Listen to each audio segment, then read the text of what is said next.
Al ingeniero Domenico Taraborelli hace años que lo conozco, respeto y admiro, sino a cambiar los caños y punto. La carga mínima que necesitamos para su consumo es de 600 litros hora.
Cuando usted diga, largamos.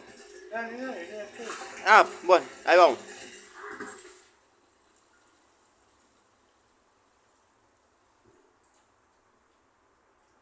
Listo. 7 segundos.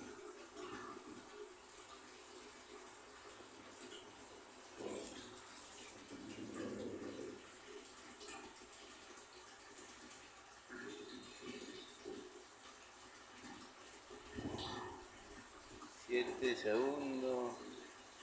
10 litros en un minuto. 600 litros en una hora. Sería la...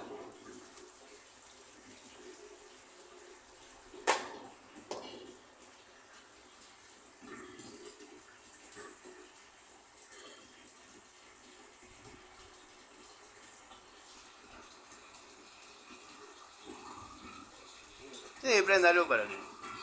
Porque a la vez Liliana va usando y...